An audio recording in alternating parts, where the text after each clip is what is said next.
you touched upon some of these aspects, especially the technological things, whether it's embedded solutions.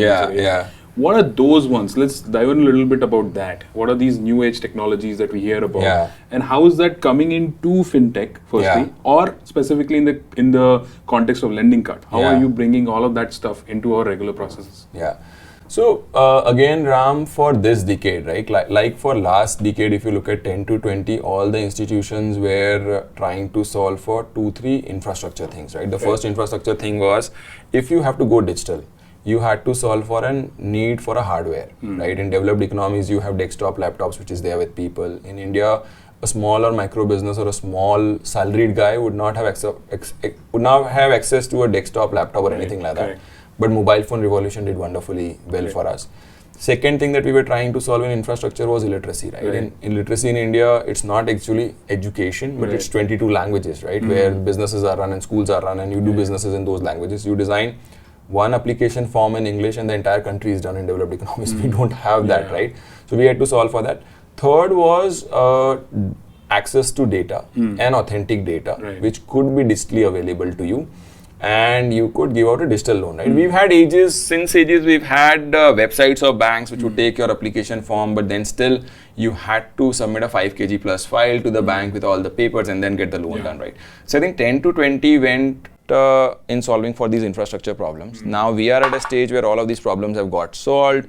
We are basically talking about open banking, basically through account aggregator architecture. We are talking about best public infrastructure in the world in terms of basically India stack, right? eKYC, sign-in, all the digital public goods. All the digital public goods, right? And now we are also moving towards the new age data usage, right? Whether it's OKN, ONDC, GEM, Sahai, and all those things. So those things are happening.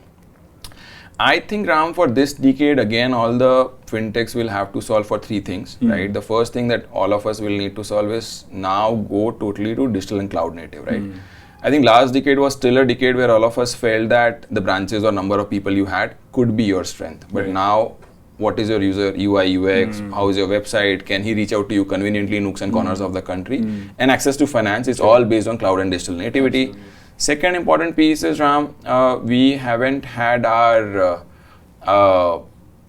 time where the revolution, the kind of shampoo sachet that we saw in FMCG, right? That miniaturization, micro miniaturization or personalization for the needs of the borrowers has still not happened, right? We are still going to see that piece happen, and that's still going to happen.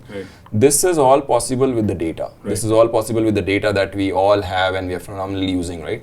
Third is, I think for the longest time, if you look at all the internet industries that we talk about, right? Whether it's e-commerce or delivery, right?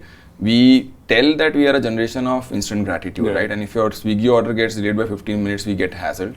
If our e-commerce delivery gets hassled by a day, we get hassled, right? This will follow to financial services. You cannot disrespect the consumer and borrower and not give him answer for ages, right? This will follow through. The next generation will ask for a instant gratitude kind of answers from the originators of loan and everything. We need to solve for all of these things, right? And if you ask me, will the conventional people, manual processes, manual systems solve for it? No, all of us will have to deep dive into customer experience, customer engagement, user-first technologies, agile technologies, deep learning, machine learning, NLP-based systems, data security, understanding the consumer better, embedded solutions. So all these words that are coming up are finally all aligned to the fact that can we give a better experience and a better product to the consumer, right? And all these things are which will differentiate the last few decades of financial services and the coming decade of financial services.